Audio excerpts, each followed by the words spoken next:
Dear students, welcome to our YouTube channel maths study zone. तो हम लोग class 10th का चैप्टर 3 जो है linear equation in two variable उसको कंटिन्यू कर रहे हैं। तो आज का जो पार्ट है हमारा वो graphical representation of linear equation है। तो प्रीवियस पार्ट में जो है हम दो इक्वेशन दिया रहेगा, इस तरह का ग्राफ आगा या फिर ड्रॉ हो सकता है। तो या तो ग्राफ जो होगा इंटरसेक्टिंग होगा, या तो एक पॉइंट पे इंटरसेक्ट करेगा, या ग्राफ पैरेलल हो सकता है, या फिर कोइंसाइड हो सकता है। ठीक है, तो अब इसमें फर्दर क्या क्या क्राइटेरिया है ग्राफ से वो देखते हैं। तो यहाँ पे देखो, ग्राफ इंटरसेक्ट अगर होगा, ये इंटरसेक्टिंग लाइन होगा, तब एक इंपॉर्टेंट क्राइटेरिया है, वो आगे के लिए हम लोग का बहुत इंपॉर्टेंट ये ध्यान रखा है कि अगर ग्राफ इंटरसेक्टिंग होगा, दो लाइन का ग्राफ इंटरसेक्टिंग होगा, तो A1/A2 का जो रेशियो होगा वो B1/B2 को इक्वल नहीं होगा। याद रखना है, A1/A2 does not equal to B1/B2। अब ये A1/A2 और B1/B2 क्या है? तो ये A1 क्या है? एक पहले इक्वेशन का x का कोफिशिएंट, और A2 क्या है? पहले इक्वेशन का सेकेंड इक्वेशन का x का कोफिशिएंट। तो दोनों का जो रेशियो होगा वो निकाल लो। फिर B1/B2 मतलब फर्स्ट इक्वेशन का y का कोफिशिएंट, और B2 मतलब सेकेंड इक्वेशन का y का कोफिशिएंट, दोनों का रेशियो निकालो, मतलब B1/B2। तो वो दोनों इक्वल नहीं होगा। दैट मीन्स अगर suppose 2x plus 3y minus 15 equal to 0 है, और सपोज दूसरा है 3x plus 7y plus 20 equal to 0, तो यहाँ पे A1/A2 का वैल्यू निकालें। A1/A2 का वैल्यू मतलब रेशियो निकालें A1/A2 का। तो A1 मतलब क्या? x का कोफिशिएंट पहले इक्वेशन में कितना है? 2/A2 मतलब सेकेंड इक्वेशन में x का कोफिशिएंट 3, तो 2/3 आ गया। मतलब A1/A2 का वैल्यू कितना है? 2/3। नाउ अब मुझे निकालना है B1/B2। तो फर्स्ट इक्वेशन में B1 मतलब y का कोफिशिएंट कितना है? 3, और B2 मतलब क्या? Second equation y coefficient 7, 3/7। अब देखो क्या दोनों रेशियो इक्वल है? ये है 2/3 और ये 3/7। दैट मीन्स दोनों रेशियो इक्वल नहीं है। तो इसका मतलब क्या होगा कि इसका जो ग्राफ होगा, ये दो इक्वेशन का जो ग्राफ है, 2x plus 3y minus 15 equal to 0 और 3x plus 7y equal to plus 20 equal to 0, ये दोनों इक्वेशन का ग्राफ ड्रॉ करेंगे ना, तो हमेशा इंटरसेक्टिंग होगा, मतलब एक ही पॉइंट पे इंटरसेक्ट करेगा। क्लियर? तो दैट मीन्स आप जो है बिना ग्राफ ड्रॉ किए हुए आप किसी भी दो इक्वेशन को बता सकते हो कि वो इंटरसेक्टिंग होगा, या पैरेलल होगा, या फिर कोइंसिडेंट होगा। ठीक है, तो अगर सपोज इंटरसेक्टिंग होगा ग्राफ, तो कंडीशन ये होगा कि ये सेटिस्फाई करेगा कि A1/A2 does not equal to B1/A2, या फिर अगर ये कंडीशन तुम सेटिस्फाई शो कर देते हो, इसका मतलब लाइन इंटरसेक्ट करेगा ही। नाउ अब क्वेश्चन ये है, मतलब इससे इंपॉर्टेंट रिजल्ट क्या क्या है कि एक पॉइंट पे इंटरसेक्ट किया या फिर इंटरसेक्टिंग लाइन है, इसका मतलब क्या? यूनिक सोल्यूशन होगा, एग्जैक्टली वन सोल्यूशन। और सॉल्यूशन है तो उसको हम लोग क्या बोलेंगे? कंसिस्टेंट सिस्टम बोलेंगे। क्योंकि कंसिस्टेंट सिस्टम मैंने डिस्कस किया था प्रीवियस पार्ट में, अगर याद हो। कंसिस्टेंट सिस्टम का मतलब क्या? कि कम से कम उसका सॉल्यूशन होगा, कम से कम एक solution। तो जहाँ पे सॉल्यूशन एग्जिस्ट करेगा तो कंसिस्टेंट सिस्टम होगा, सॉल्यूशन नहीं होगा तो इनकम। तो यहाँ सिस्टम है, तो याद रखना ये कि ग्राफ जो है किसी भी दो इक्वेशन का ग्राफ ड्रॉ किए तो पैरेलल आ गया। तो पैरेलल आ गया, इसका मतलब क्या है कि इसका कोई सॉल्यूशन नहीं है, it has no solution. Now अब क्राइटेरिया क्या है कि A1/A2 equal to B1/B2 does not equal to C1/C2। इसका मतलब क्या है कि अगर रेशियो निकालोगे ना दो इक्वेशन का, तो पहला जो दो रेशियो है A1/A2 x और y का coefficient, A1/A2 equal to B1/B2, इसके इक्वल आ जाएगा B1/B2, ये दो रेशियो इक्वल आएगा। लेकिन कांस्टेंट का रेशियो निकालोगे तो ये इक्वल नहीं होगा, मतलब does not equal to C1/C2। तो A1/A2 equal to B1/B2 does not equal to C1/C2, इसको इक्वल नहीं होगा, तो इसको बोलते हैं नो सॉल्यूशन। तो नो सॉल्यूशन के लिए क्राइटेरिया क्या है कि ये रेशियो इस तरह से होगा कि A1/A2 is equal to B1/B2 does not equal to C1/C2। इसका क्या मतलब? तो सपोज इसको हम लोग एग्जाम्पल समझते हैं। तो सपोज हमारे पास इक्वेशन है 2x plus 5y equal to 15, ये इक्वेशन है। दूसरा है 4x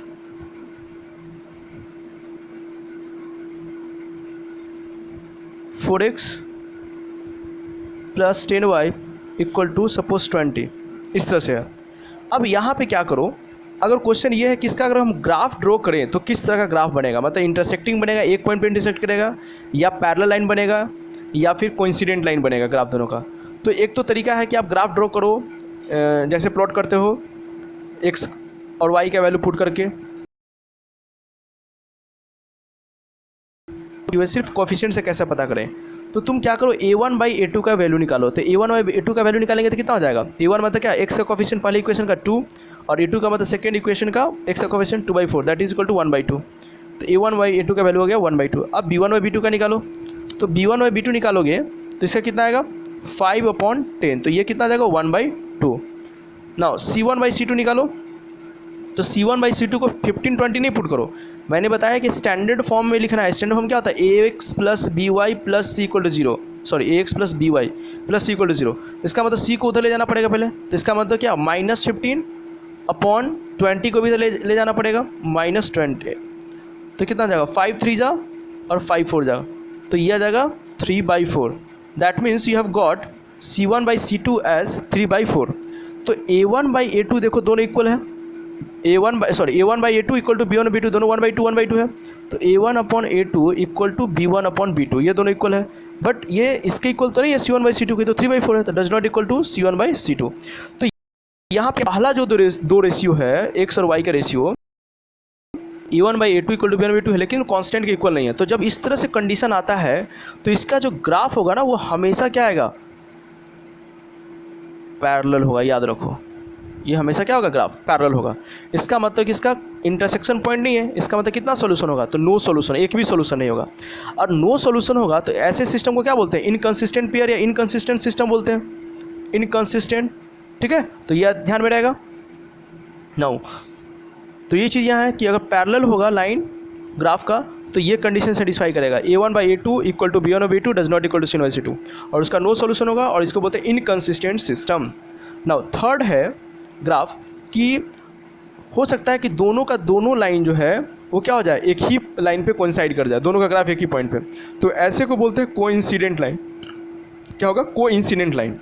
और क्राइटेरिया क्या होगा, यहाँ पे जो है एक मिस्टेक है, यहाँ पे आप लोग इसको सही कर लेना। यहाँ पे क्या कर लेना है, एक मिस्टेक है यहाँ पे, कोइंसिडेंट लाइन होगा तो a1 by a2 is equal to b1/b2 is equal to c1 by c2, तीनों का तीनों क्या होगा, इक्वल होगा। ये तीनों का तीनों इक्वल होगा। ठीक है, तो यहाँ पे रेक्टिफाई कर लेना आप लोग, a1 by a2 is equal to b1/b2 is equal to c1 by c2। तो इन्फिनाइटली मेनी सॉल्यूशन के लिए क्राइटेरिया क्या, तीनों का तीनों रेशियो इक्वल होगा। ठीक है, तो इसको आप लोग इसको रेक्टिफाई कर लेना, a1 by a2 equal to b1/b2 equal to, तीनों का तीनों इक्वल होता है। राइट नाउ अब यहाँ पे क्या होगा, कोइंसिडेंट लाइन होगा तो तीनों रेशियो इक्वल होगा। और तो इसमें क्या है कि दोनों ग्राफ का जो लाइन है वो हर पॉइंट पे क्या कॉमन है, हर पॉइंट पे कॉमन है। तो हर पॉइंट पे कॉमन है दैट मीन्स कि ये इन्फिनिटली मेनी सोल्यूशन है। इसमें कितना सोल्यूशन, तो इन्फिनिटली मेनी सोल्यूशन होगा। अब इसमें क्या है, सोल्यूशन एग्जिस्ट कर रहा है तो उसको क्या बोलेंगे हम लोग, कंसिस्टेंट सिस्टम बोलेंगे। क्या बोलेंगे उसको, कंसिस्टेंट सिस्टम बोलेंगे। करेक्ट। नाउ अब क्या है, यहाँ पे आपको दो चीज़ें जो इंपॉर्टेंट है, क्वेश्चन जो पूछा जाता है कि कंसिस्टेंट सिस्टम का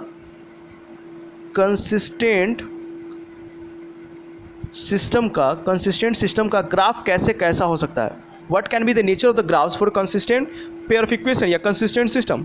तो आप देखें कि कंसिस्टेंट सिस्टम जो है वो यूनिक सॉल्यूशन में और इन्फिनिटी सॉल्यूशन में था, क्योंकि ग्राफ से याद करो, ग्राफ तीन केसेस में है। एक हो सकता है कि इंटरसेक्टिंग, एक पॉइंट पे इंटरसेक्ट कर सकता है, या पैरेलल हो सकता है, या फिर कोइंसाइड कर सकता है। तो सॉल्यूशन किस में है, एक पॉइंट पे इंटरसेक्ट करेगा तब भी। तो इसका मतलब कि जब इंटरसेक्टिंग हो सकता है ग्राफ, या फिर क्या हो सकता है, कोइंसिडेंट हो सकता है, या ओवरलैपिंग भी इसको बोलते हैं। याद रखना है, कोइंसिडेंट या फिर ओवरलैपिंग ग्राफ। ठीक है, तो कंसिस्टेंट सिस्टम का ग्राफ का नेचर कैसा होगा, या तो इंटरसेक्टिंग या फिर कोइंसिडेंट। इसको रटना नहीं है, ग्राफ को ध्यान में रखो, खुद याद रहेगा। और जब इनकंसिस्टेंट का ग्राफ का नेचर पूछा जाएगा तो इनकंसिस्टेंट का मतलब क्या, नो सोल्यूशन। और नो सोल्यूशन कब होगा, जब ग्राफ इंटरसेक्ट नहीं करेगा, मतलब पैरेलल होगा। तो इसका मतलब ये पैरेलल लाइन होगा। तो ये याद रखना है आप लोग को। ठीक है, ये चीज़ें।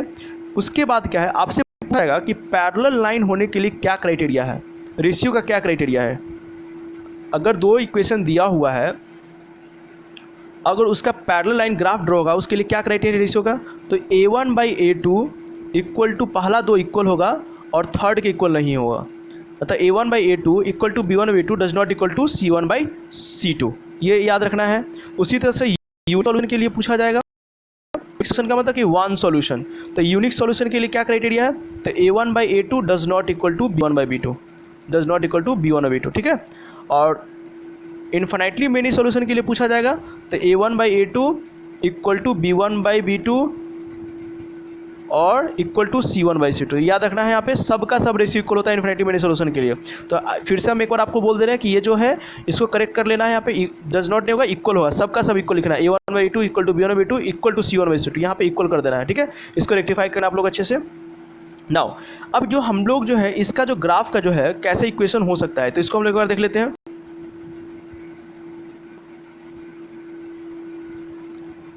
2x + 5y - 9 = 0 और सेकेंड है 4x + 10y - 18 = 0।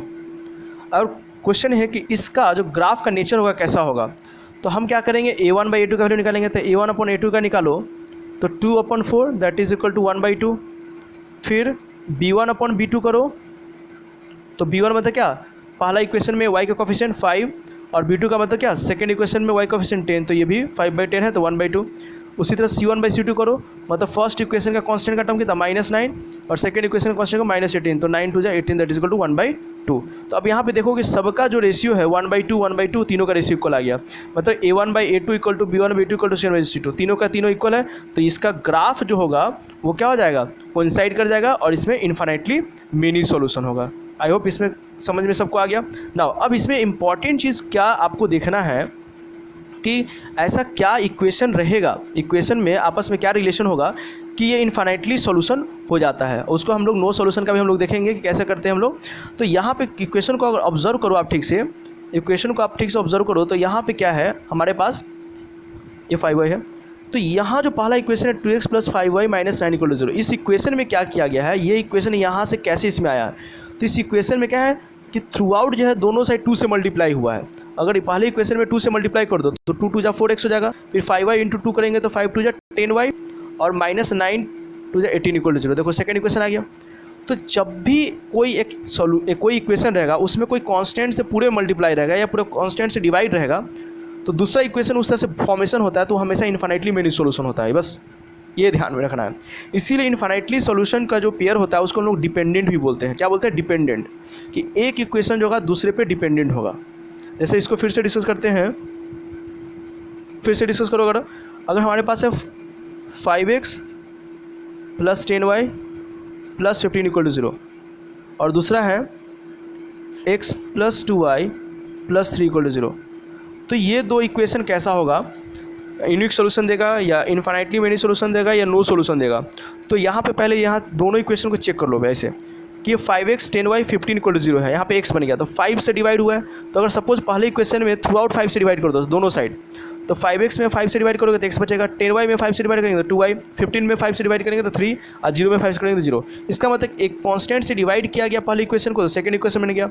मतलब ये जो इक्वेशन है इस पर डिपेंडेंट है, या फिर ऐसे बोलो कि सेकंड इक्वेशन में 5 से मल्टीप्लाई करेंगे तो फर्स्ट मिल जाएगा। तो कहने का मतलब है कि किसी भी एक इक्वेशन में कोई भी कांस्टेंट से इधर मल्टीप्लाई करो या डिवाइड करो, अगर दूसरा इक्वेशन दिया हुआ है उस तरह से है तो इसका मतलब ये इन्फिनिटली मेनी सॉल्यूशन होगा, सीधा बात, ठीक है। इन्फिनिटली मेनी सॉल्यूशन मतलब कोई कांस्टेंट से मल्टीप्लाई हो बनता है, ये इसी को बोलते हैं डिपेंडेंट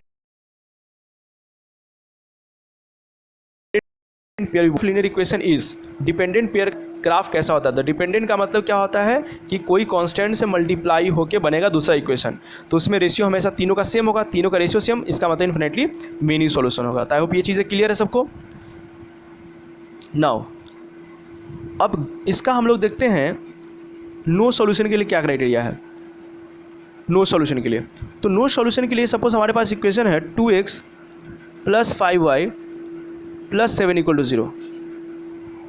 अब दूसरा इक्वेशन है 4x + 10y + 8 = 0। सपोज ये है।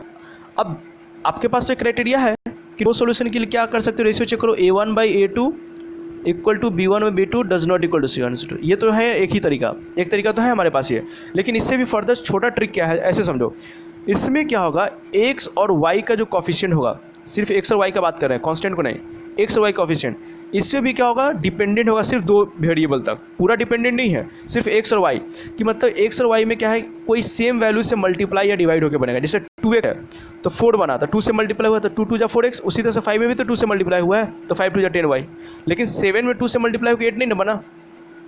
तो यहाँ पे क्या होगा, नो सॉल्यूशन का पहला x और y के वेरिएबल देखोगे तो यहाँ पे सेम नंबर से मल्टीप्लाई होके बनता है।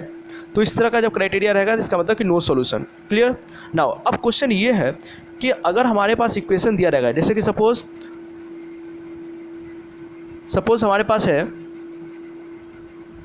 4x + 7y - 8 = 0, दूसरा है 2x + 3y + 7 = 0। सपोज ये दो इक्वेशन दिया हो। अब क्वेश्चन है कि यूनिक सॉल्यूशन है या फिर नो सॉल्यूशन है या फिर इसका इन्फिनिटली मेनी सॉल्यूशन है। तो जब भी इस तरह क्वेश्चन रहेगा तो क्वेश्चन ये होता है राइज जनरली कि क्या हमें तीनों रेशियोज निकालना है और चेक करना है।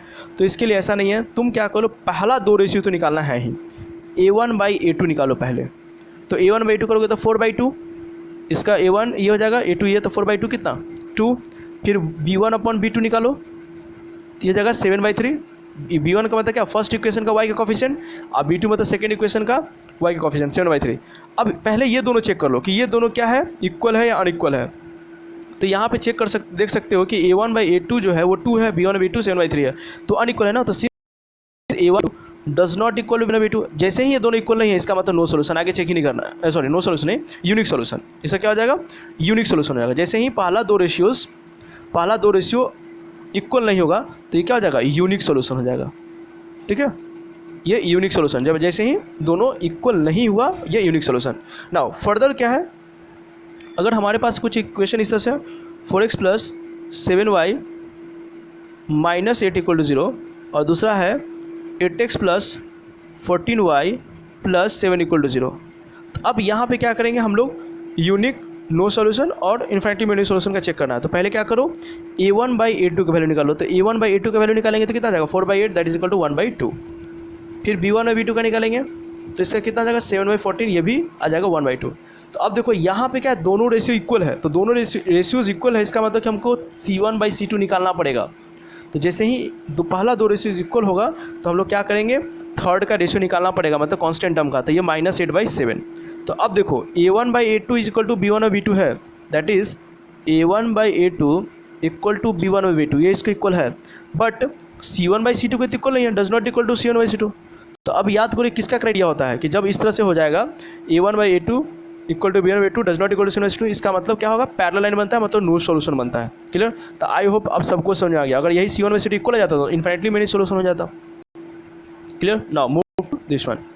नाउ फिर से हम लास्ट टाइम आप लोगों को रिकमेंड कर दे रहे हैं कि आप लोग जो है यहाँ पे ये जो मिस्टेक है डज नॉट इक्वल टू, इसको करेक्ट कर लेना है और इसको क्या करना है, इक्वल टू यहाँ पे लिख लेना है। नो सॉल्यूशन के लिए, इन्फिनिटली मेनी सॉल्यूशन के लिए क्या करना है, A1/A2 = B1/B2 = C1/C2, equal to करना है। ओके, इक्वल टू कर देना है। नाउ अब कुछ क्वेश्चन है उसको हम लोग देखते हैं। The cost of 2 kg apples and 1 kg grapes on a day was found to beat 160। हमारे पास क्या था, 2 kg एप्पल्स था, 1 kg ग्रेप्स था और उसका कॉस्ट 160 पाया गया। आफ्टर मंथ, कुछ महीनों के बाद 4 kg एप्पल्स और 2 kg ग्रेप्स का कॉस्ट है 300। तो क्वेश्चन है, represent the situation algebraically and geometrically. इसको अल्जेब्रिकल और ज्योमेट्रिकल दोनों वे में इसको रिप्रेजेंट करना है। तो हम क्या किए, let the cost of 1 kg Apple. 1 kg Apple का मान लो कि दाम क्या है, 100 रुपीज़ है। ठीक है, 100 रुपीज़ पर kg, मतलब 1 kg का 100 रुपीज़ है। अब 1 kg ग्रेप्स का कॉस्ट मान लिया y रुपीज़ है। ठीक है, तो अब अकॉर्डिंग टू क्वेश्चन चलो, 2 kg एप्पल है तो 1 kg का x मान है, तो 2 kg का कितना हो जाएगा, 2x, और ग्रेप्स का y है तो 2x + y, दोनों का सम करेंगे तो टोटल कितना आ जाएगा, 160 रुपीज़ हो जाएगा। तो पहला इक्वेशन इस तरह से बन जाएगा, 2x + y = 60, क्योंकि टोटल 160 है रुपीज़, तो दोनों का मिला के ही है, तो ऐड कर देंगे। फिर अब कितना है, 4 kg एप्पल्स है, तो 4 kg एप्पल मतलब 1 kg एप्पल का x है, तो 4 kg का 4x, और 2 kg ग्रेप्स है तो 2y, दोनों का सम 300। तो इस तरह से हमारे पास क्या है, दो इक्वेशन आ गया, 2x + y = 160 और 4x + 2y = 300।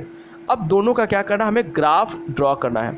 तो ग्राफ ड्रॉ करने के लिए क्या करेंगे, पहले इक्वेशन से 2x + y = 160 है, तो y = क्या हो जाएगा, 160 - 2x + 2x उधर जाएगा तो -2x, तो कितना हो जाएगा, y = 160 - 2x। अब यहाँ से क्या करते हैं हम लोग, रैंडम वैल्यू पुट करते हैं। तो सपोज x का वैल्यू कितना पुट किया, 40, x का वैल्यू 40 पुट करोगे तो 40 × 2 = 80, तो 160 में से 80 जाएगा तो 80 आ जाएगा। फिर x का वैल्यू 50 पुट करोगे तो 50 × 2 = 100, तो 160 में से 100 जाएगा तो 60, और फिर x का वैल्यू 60 पुट करेंगे तो 2 × 60 120, तो 160 में से 120 जाएगा तो 40। तो इस तरह से हमारे पास 3 कोऑर्डिनेट आ जाएगा पहले इक्वेशन से, ये आ गया पहले इक्वेशन से। सेकंड है 4x + 2y = 300। तो अब क्या कर रहे हैं, इस बार x वाले टर्म को उधर ले जा रहे हैं, तो 300 - 4x हो जाएगा, और 2y है तो y क्या हो जाएगा, 2 मल्टीप्लाई में है, इधर जाएगा तो डिवाइड, तो इसका मतलब finally will get y equal to 300 minus 4x by 2 है। और 50 पुट किए तो 50 पुट करोगे तो 400 इंटू 50 कितना जाएगा 200, और 300 में से 200 जाएगा तो 100, 100 बाई 2 50 हो जाएगा। नाउ उसके बाद है हम क्या कर रहे हैं, 60 पर पुट कर रहे हैं x का वैल्यू, तो 4 इंटू 60 कितना जाएगा 240, तो 300 में से 240 जाएगा तो 40 थ्रू 240 60, और 60 डिवाइड बाई 2 30, और उसे 30 पुट करेंगे तो 90 आ जाएगा, राइट। अब क्या करेंगे, ग्राफ प्लॉट करेंगे ग्राफ पे। तो यहाँ पे देखो हम क्या किए, x के लॉन्ग 10 10 का ये लिए हैं, 10 20 30 40 50 60, और y के लॉन्ग जो है 20 40 60 80 100 है, और नेगेटिव x और नेगेटिव y, इसमें नेगेटिव कोऑर्डिनेट नहीं है तो उसको हम लोग ऐसे ही लीव कर दिए हैं ना। प्लॉट करो तो 40 80, तो 40 80 का कहाँ जाएगा, 40 यहाँ 80 यहाँ, तो इसका पॉइंट कहाँ जाएगा, यहाँ पे आ जाएगा, तो ये 40 80 का ये पॉइंट रहा। 50 60 का करोगे तो कहाँ जाएगा, ये आ जाएगा 50 60 का ग्राफ, पॉइंट जो है 50 60 का कोऑर्डिनेट। देन है 60 40 का क्या आ जाएगा, ये पॉइंट, ये आप देख रहे हो, ठीक है। तो इस तरह से हम लोग क्या किए, ये 3 पॉइंट मिल गया। अब क्या करो, एक इस तरह से स्ट्रेट लाइन से मिला देंगे तो स्ट्रेट लाइन मिल जाएगा। नाउ अब उसके बाद है इस कोऑर्डिनेट का ग्राफ, तो 50 30 प्लॉट करोगे तो ये समवेयर यहाँ आएगा। देन 50 50 60 30 करोगे तो ये पॉइंट, और 30 90 करोगे तो ये पॉइंट, 30 और 90। आई होप ये कोऑर्डिनेट सिस्टम जो आप लोगों को पता है प्लॉटिंग करना, तो ये चीज़ें इस तरह से प्लॉट करेंगे। फिर क्या करेंगे हम लोग ये तीनों को पॉइंट को जो है इसको एक स्ट्रेट लाइन से मिला देंगे तो इस तरह से आ जाएगा। नाउ अब ग्राफ दोनों को ऑब्जर्व करो, दोनों ग्राफ हम देखें अगर, तो ये दोनों ग्राफ इंटरसेक्ट नहीं किया, मतलब ग्राफ तो देखो, अब ये जो क्वेश्चन था मेरा यहाँ पे इनकम्प्लीट हो गया, अल्जेब्रिकली ज्योमेट्रिकली जो क्वेश्चन था हो गया, ये अल्जेब्रिकली शो हो गया, दोनों को अलजेब्रा शो कर दिए, हो गया ये अल्जेब्रिकली फॉर्म, ये ज्योमेट्रिकल फॉर्म हो गया, बात खत्म, क्वेश्चन यहाँ पे एंड है। लेकिन क्वेश्चन से क्या करते हैं हम लोग, जो प्रीवियस पार्ट में पढ़े हैं उसको क्या इसको रिलेट करते हैं। ये ग्राफ देखो ये इंटरसेक्ट कर रहा है, ग्राफ तो इंटरसेक्ट नहीं कर रहा, ग्राफ क्या कर रहा है, इंटरसेक्ट नहीं कर रहा। तो ग्राफ इंटरसेक्ट नहीं, जो कि क्या है, पैरेलल है, ग्राफ क्या है, पैरेलल है। तो पैरेलल है, इसका मतलब कितना सॉल्यूशन होगा इसका, नो सॉल्यूशन है, तो इसको कौन सा सिस्टम बोलेंगे, इनकंसिस्टेंट सिस्टम। इसको कौन सा सिस्टम, इनकंसिस्टेंट सिस्टम बोलेंगे, करेक्ट। तो इस तरह से ग्राफ से हम लोग करते हैं, ठीक है। तो वही क्वेश्चन है कि ग्राफिकल, नेक्स्ट टॉपिक हमारा है graphical method of solving a pair of linear equation. तो इसको जो हम लोग नेक्स्ट पार्ट में देखेंगे, राइट। तो हम फिर से आप लोग को रिकमेंड कर दे रहे हैं कि हम लोग ये जो है कोइंसिडेंट लाइन जो है, कोइंसिडेंट लाइन के लिए इन्फिनिटली सॉल्यूशन के लिए क्या है कि a1/a2 equal to b1/b2 equal to c1, यहाँ पे इक्वल टू कर लेना है, राइट। तो आज के लिए हम इतना ही रखते हैं। नेक्स्ट पार्ट में जो हम लोग आगे ज्योमेट्रिकल जो है वो हम लोग मेथड कैसे निकालते हैं सॉल्व करने के लिए, लीनियर इक्वेशन का सॉल्यूशन करने के लिए। सो आज के लिए इतना ही रखते हैं। Thanks for watching the video.